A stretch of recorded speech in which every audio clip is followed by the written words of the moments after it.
Saudações a todos. Neste breve vídeo a respeito da avaliação sistematizada da radiografia de tórax, e vamos conversar um pouco a respeito do grau de inspiração em que foi feita a radiografia.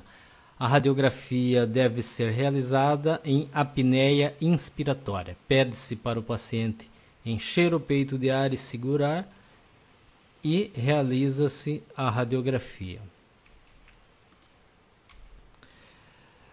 Veja este caso, uma radiografia de tórax em PA com uma inspiração adequada. Como é que eu sei que está com uma inspiração adequada? Temos duas formas de verificar isso. As duas são contando as costelas que aparecem acima do diafragma. Você pode contar a parte anterior das costelas ou a parte posterior das costelas, ok? A costela ela é um arco curvo inclinado para baixo. Então, se a gente for contar veja, aqui é a primeira costela, aqui é a segunda, terceira, quarta e assim por diante. Então, se contarmos as partes anteriores, aqui está a porção anterior da primeira costela, aqui da segunda, aqui da terceira, quarta, quinta, sexta, sétima e oitava. Então, a extremidade da sexta costela está acima do diafragma. A da sétima já está abaixo. A extremidade da sexta costela acima do diafragma é um critério para dizer para a gente que essa radiografia foi feita com uma inspiração adequada. Ok? A costela não termina aqui, a parte óssea da costela termina aqui, porque para cá existe cartilagem costal. Só que a cartilagem não aparece na radiografia. Veja aqui, então você contaria a porção anterior das costelas. Se a sexta costela, a extremidade dela estiver acima do diafragma, a inspiração está adequada. Uma outra forma de se verificar isso é contando a região posterior das costelas. Aqui está a região posterior do primeiro arco costal, aqui da segunda costela, terceira, sobreposta à clavícula, quarta, quinta, sexta, sétima, oitava, nona e décima. Então, nós conseguimos identificar 10 costelas, 10 porções posteriores.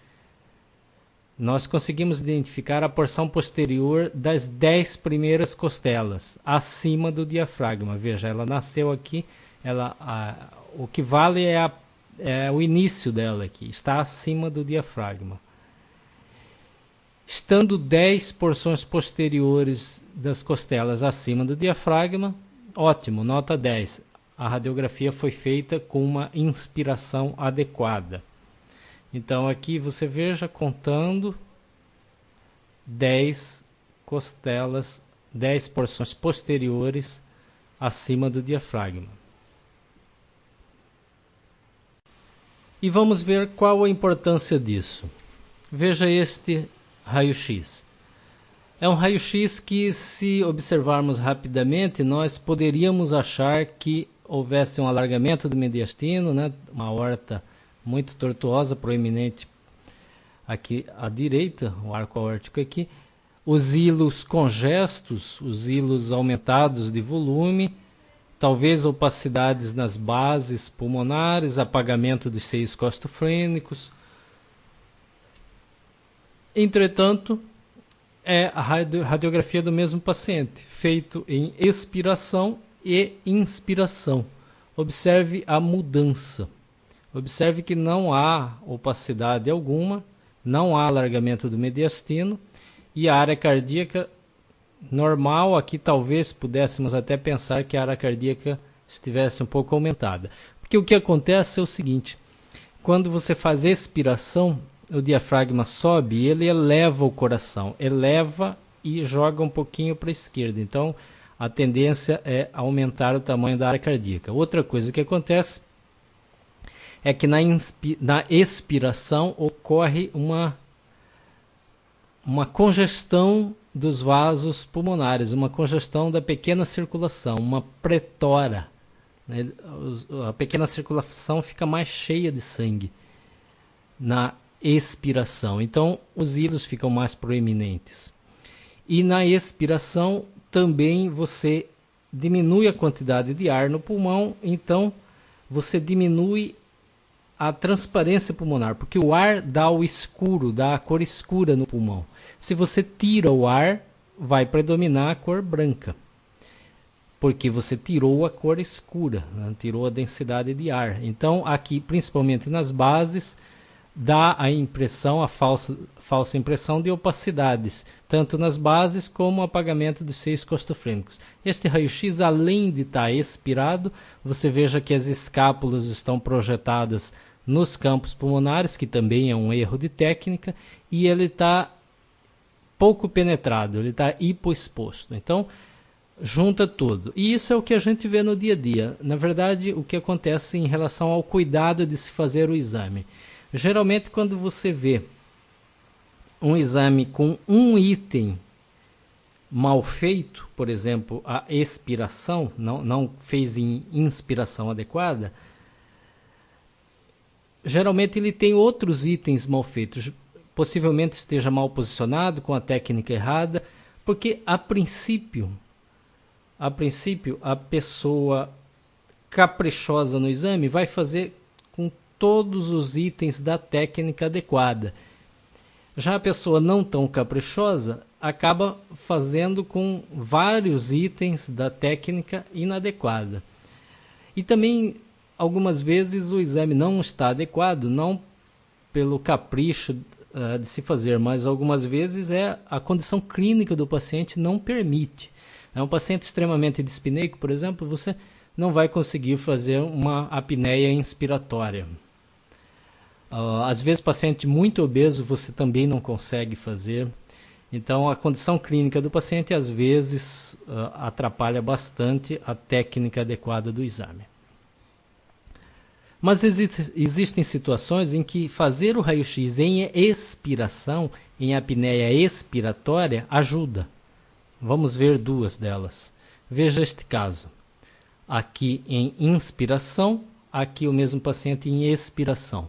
Fica muito evidente que há um pneumotórax, né? Aqui está a linha pleural e aqui a área do pneumotórax sem vasos, a ausência de vasos. Na expiração, observe que fica mais evidente. Veja a linha pleural aqui e veja o tamanho do pneumotórax. Então, os pneumotóraxes acentuam-se na expiração. Sabendo disso, quando o técnico recebe um paciente com a hipótese diagnóstica de pneumotórax espontâneo, por exemplo, e ele faz o raio-x e não identifica o pneumotórax, então ele pode fazer o raio-x em apneia expiratória. Em vez de falar para o paciente enche o peito de ar e segura, ele fala solte todo o ar e prenda a respiração. E aí ele dispara o aparelho e faz a radiografia. Porque às vezes o pneumotórax é muito pequeno e você não consegue ver na apneia inspiratória. Já na expiratória, o pneumotórax fica um pouco maior, um pouco mais visível. Ok? Essa é uma situação. Existe uma outra também, que é essa aqui. Veja a radiografia aparentemente normal em inspiração, é de uma criança. Em expiração, é a mesma criança. Veja que o coração foi desviado para a direita, né? O átrio direito que deveria estar aqui, como estava aqui, sumiu, porque o coração foi desviado para a esquerda aqui. E houve uma hiperinsuflação relativa do pulmão direito. Veja que na expiração o ar sai dos pulmões e o pulmão fica menor e um pouco mais branco. Isso é o normal. Já desse lado, ele manteve com a mesma distensão e com a mesma densidade, até reduziu um pouco de densidade, ficou até um pouquinho mais escuro. Então isso significa que houve um aprisionamento aéreo aqui. O ar está entrando, mas na hora que expira, está tendo dificuldade para voltar. Este lado está normal, reduziu de volume, aumentou de densidade. Este lado está com aprisionamento aéreo.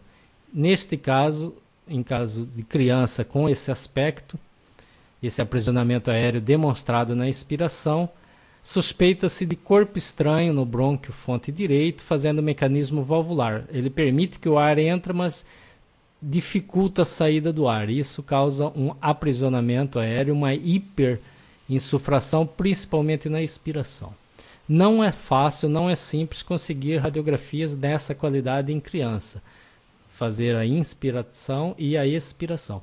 Algumas vezes o que é possível fazer é você deitar a criança em decúbito lateral e, portanto, o hemitórax que vai estar encostado na mesa do exame vai estar sempre em expiração e o outro pulmão, o que está acima, vai estar em inspiração.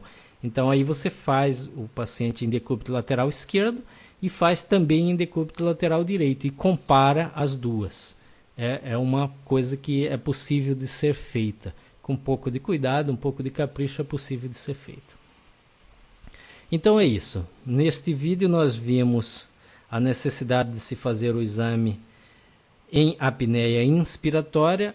Vimos que contando as costelas, ou 6 anteriores ou 10 posteriores, a radiografia está com uma técnica adequada, foi bem inspirado, fez na inspiração correta, e vimos que a radiografia em expiração pode nos enganar, pode levar a um falso alargamento mediastino, a um falso aumento da área cardíaca, uma falsa congestão venosa pulmonar, congestão vascular pulmonar, a falsas opacidades nas bases pulmonares e a falso apagamento dos seios costofrênicos. Vimos também que a radiografia em expiração tem o seu valor em casos selecionados, por exemplo, em caso de aprisionamento aéreo, ou suspeita de aprisionamento aéreo, suspeita de corpo estranho, ou doenças que causam aprisionamento aéreo, e em casos de pneumotórax. A apneia em expiração aumenta o tamanho do pneumotórax, torna ele mais fácil de ser visualizado. Ok? Então era isso, obrigado e até o próximo.